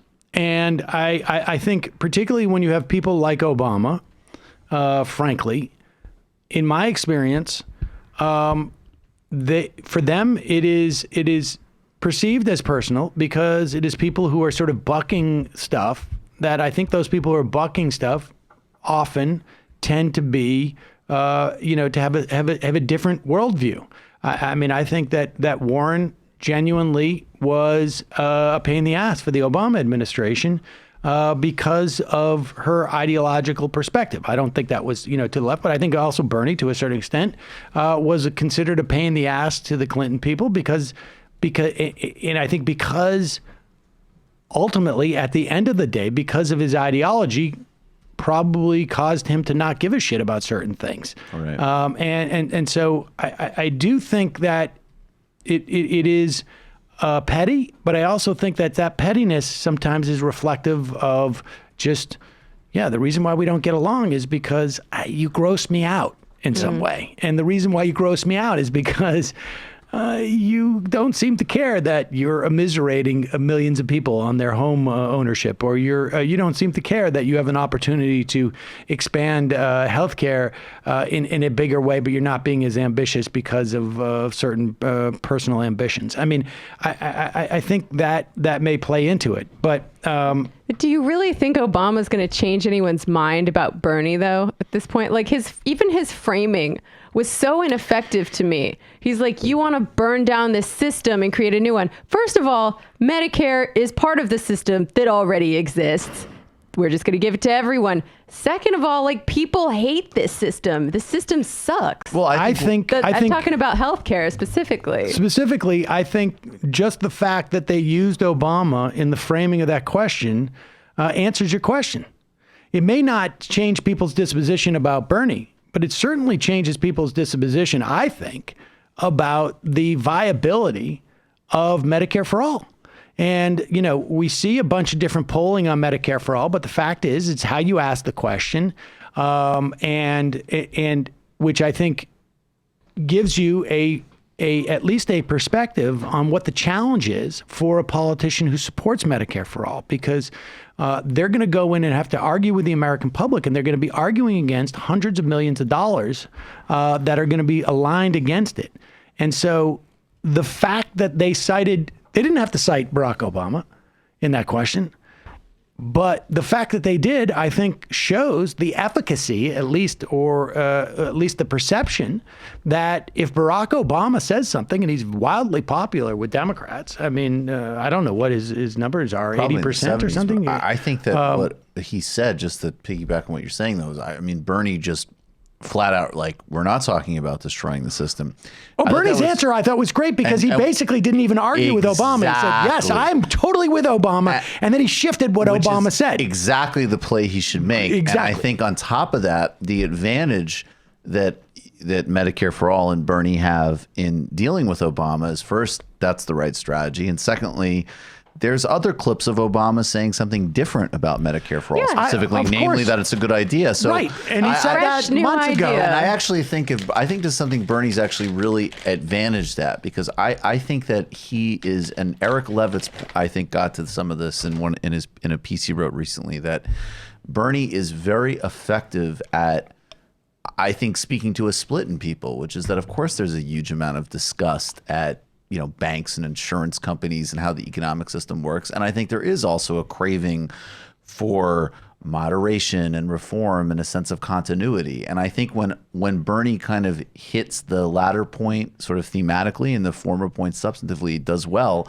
And that's why, he dealt with Obama perfectly. Like, I agree with Barack. Like, America's awesome, and we don't want to get rid of apple pie and baseball. I just want everybody to have health care. I mean, that's why they called it Medicare for all, right? Because people already know what Medicare is and they like it. Absolutely. I think that works pretty well. And I also think what I like about Obama is that Obama is so opportunistic himself, because I have no doubt. I mean, there's people that I really do question whether or not, like, a Hillary Clinton will endorse Bernie Sanders, to be honest. But I have no doubt that Barack Obama will endorse and campaign with anyone who's the nominee. And if it's Bernie, he'll know exactly how to track back to, like, this is what I've been talking about. Exactly. Yes, that's true. Without a doubt. I just find it annoying that he is, like, my feeling is, dude, go spend, wait until the convention, show up at the convention, give a good speech. You're awesome at it. In the meantime, go to St. Bart's, or I don't know, wherever. Go to Martinique, but whatever. Can I just say, whatever the place you would go to. One of those water jet ski believer. And well, no, and specifically, he would die for tax credits. What's annoying about him doing this, though, is the total calibration about how he responded to Trump. And yes, they did occasionally with healthcare and the Muslim ban. He would put out like a Facebook statement, which isn't typical. But over 90%, he observed normal post-presidential protocol on Trump. Well, he was waiting for something really important to come up. He waited till the midterms to campaign against Trump, which is typical.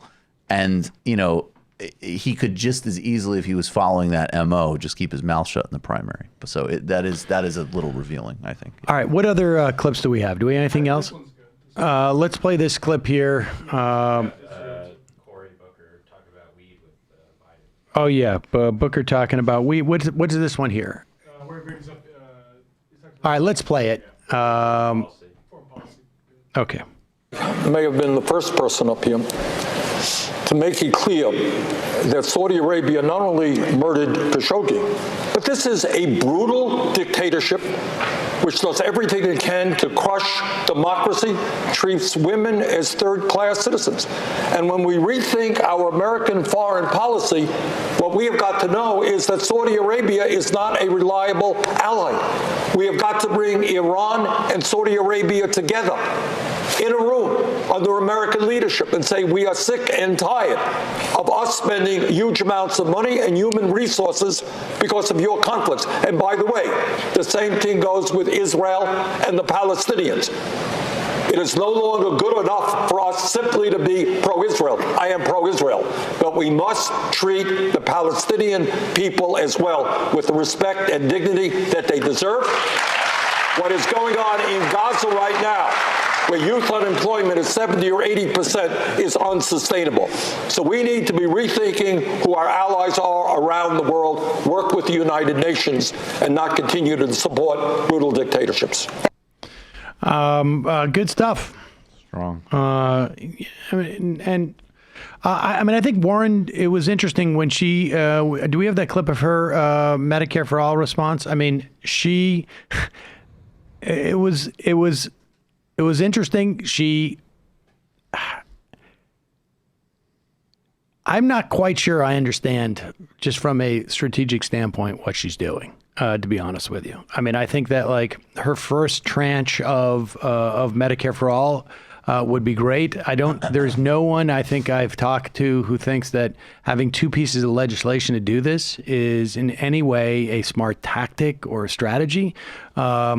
She almost made a point of having a second vote in her answer, which I thought was like, it's almost like she feels compelled not to ignore the fact. I think they know. I mean, I've talked to advocates of Medicare for All who were very disappointed with not so much. I mean, had her plan been you vote once and the first transition is what she outlines here, and then the second transition kicks in automatically, it would have been, a slight variation from what Sanders' plan is. But the bottom line is that nobody that I've spoken to thinks that having two votes is a plan.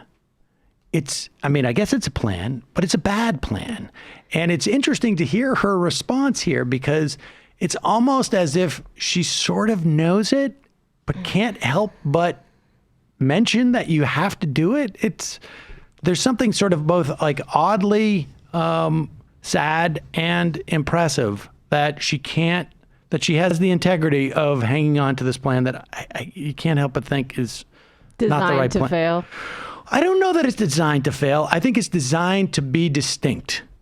And that is a problem, I think. It is just what it indicates to me is less a question of sincerity and more a function of too clever by half. It cuts against her core brand proposition, to use a Michael Brooks phrase. Indeed. In that it is actually not smart strategically. And that is, to the extent that she has a core brand proposition, it is that she knows how to maneuver, within this world. Right. And this is, and part of the reason why I think, frankly, that Bernie Sanders came into the race was her mess up when it came to the whole DNA test thing, which I think was indicative of maybe that she wasn't as good of a politician as some people had hoped. And I think that like her being boxed in to come up with a financing plan that was that specific was also problematic. And this is another indicative of it. I mean, watch it. Like the plan itself that she talks about in the first tranche, I think is a good plan. That would be great if you voted on this and the first thing that happened in the first 100 days is what she's talking about.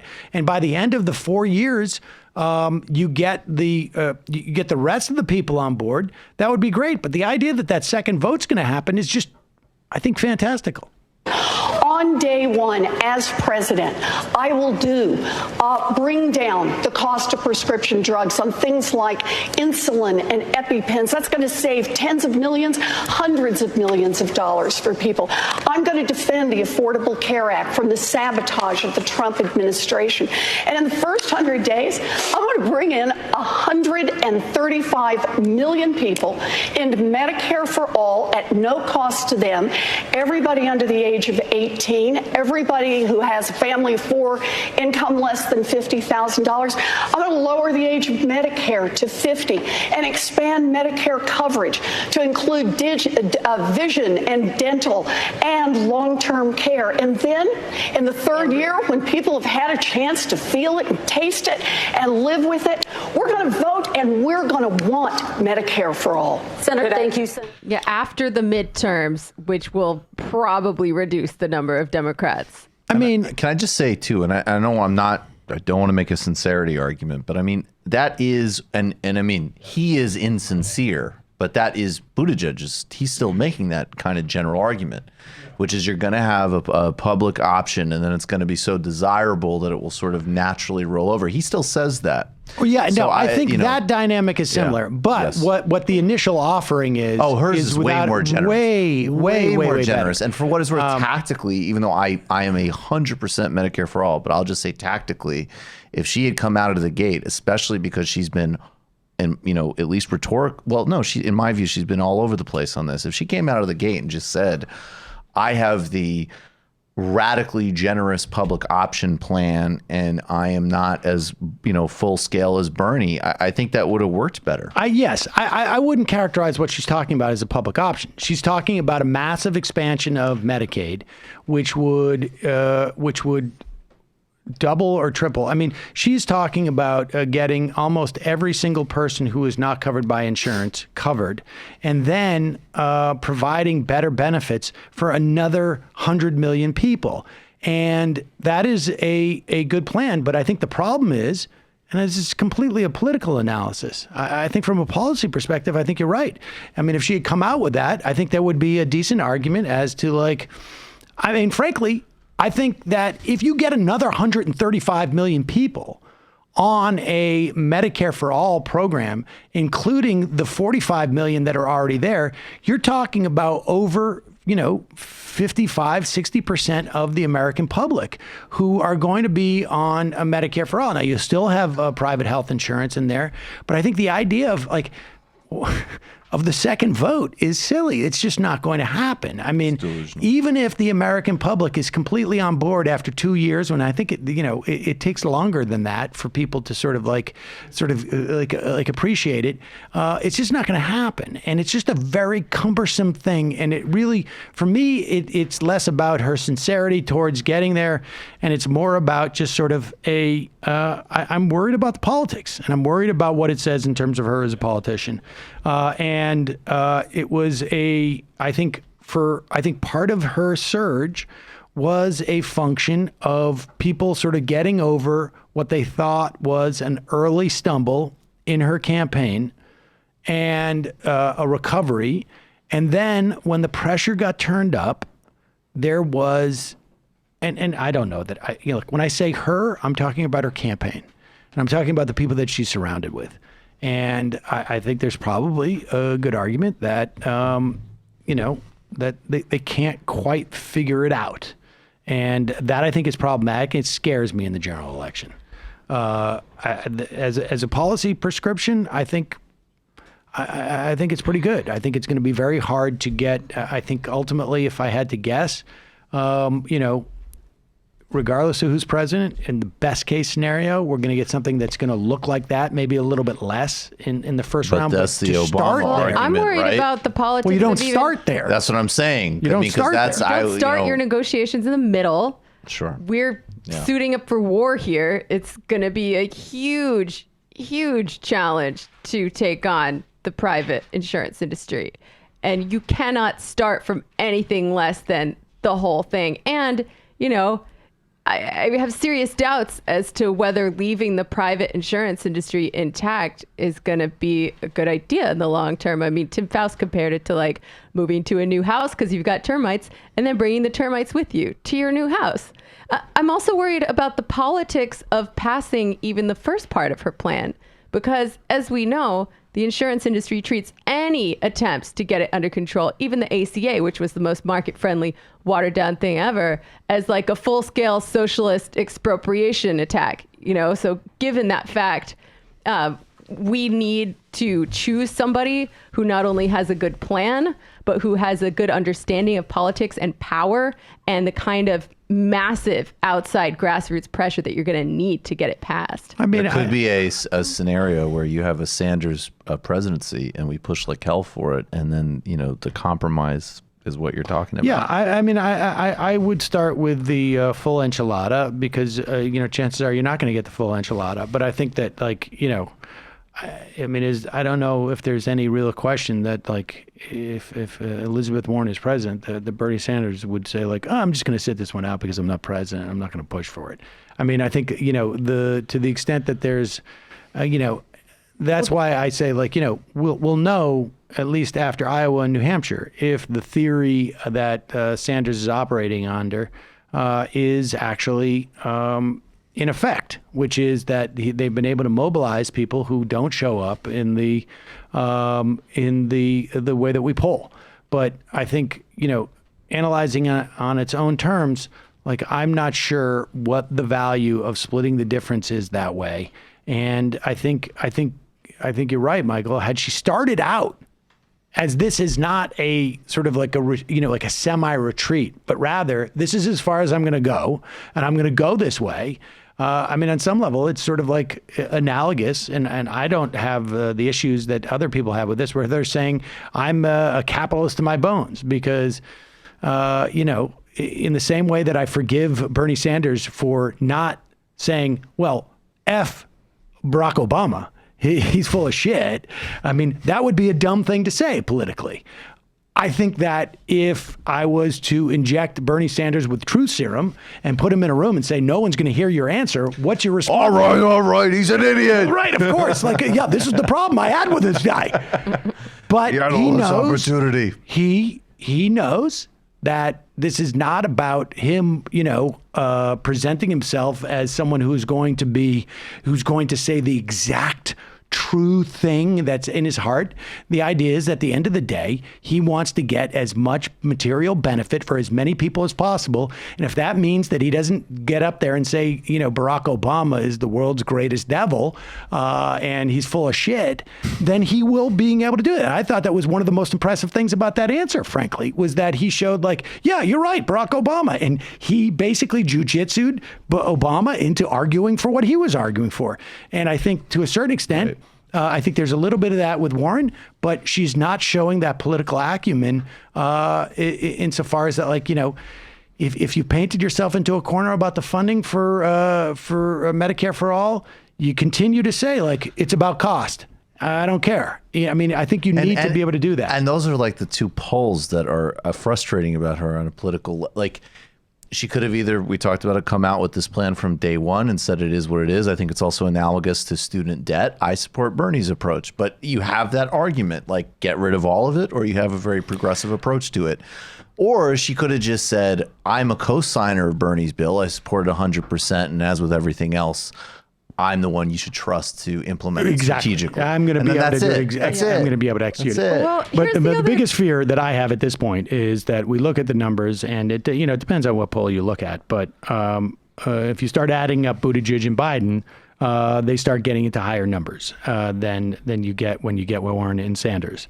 And if you start looking at where is all the efforts coming to suppress candidates.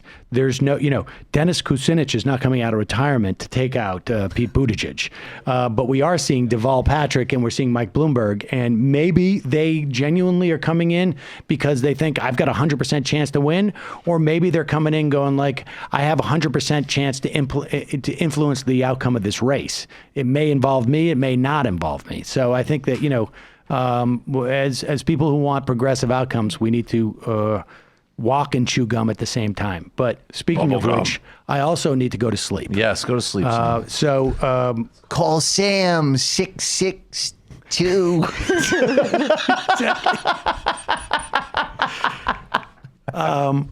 So it's been a long day. We will be back live tomorrow, which will be Friday, because this will be recorded and tacked on to the end of the podcast. And then will you also put the, you want me to put the post roll on right now? Sure. Since I've remembered to do it? Oh, that's What's that? I know you have a recording, but let's now I can do it right now. Fantastic. Ladies and gentlemen, Capterra.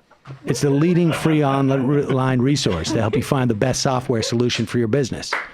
With over 1 million reviews of products from real software users, discover everything you need to make an informed decision. I'm gonna go home right now, and I'm going to go to capterra.com/majority. I'm gonna do it for free, and I'm going to find tools to make an informed software decision about my business. A, B, and then I'm gonna find another business. I'm gonna do both. Capterra.com/majority. Capterra. That's CAPTERRA. CAPTERRA.com/majority. Capterra, software selection simplified. You can support this program by becoming a member by going to jointhemajorityreport.com. When you do, you get the show commercial free, and you get extra content on every single day except for today. Now, if you feel like you've been cheated and you haven't gotten extra content, go back to yesterday and the day before, and you can get like 12 hours of extra content. So check it out. And also, please sign up for the AM Quickie. Do me a favor. Will you please?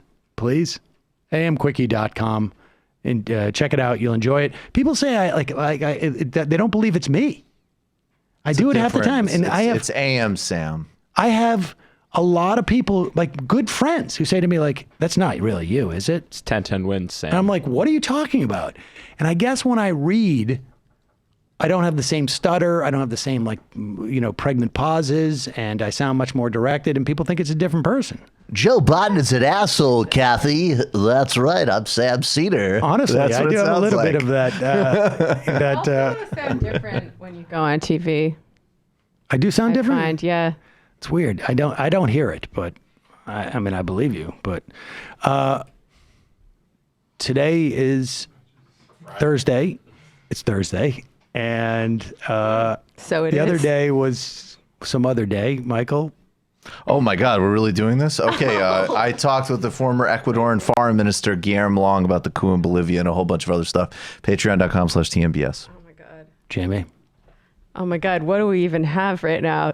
This week on the Antifada. So I'm not on this episode, but you should listen to it anyway. That's a terrible pitch. Sean and Andy are in Europe doing a survey of various trains. Excuse me. And they, what? I said, excuse me. We go to Europe to do a show. Yeah. Oh, yeah. So they were impeachment coverage from Europe. they were in London for the Historical Materialism Conference, blah, blah, blah. So they went to have some cans with the lads and lass of England's only podcast, Trash Future. Very funny podcast if you guys have never listened to it. They talk about the upcoming elections, the deep insecurities at the center of posh life motivating Boris Johnson's political career, the Lib Dem and Chuck Cucks, and Corbyn's cheeky plan to nationalize Nando's and put Mr. Bean on the dole or whatever. Next week, I am doing impeachment coverage from Nevis. I will be...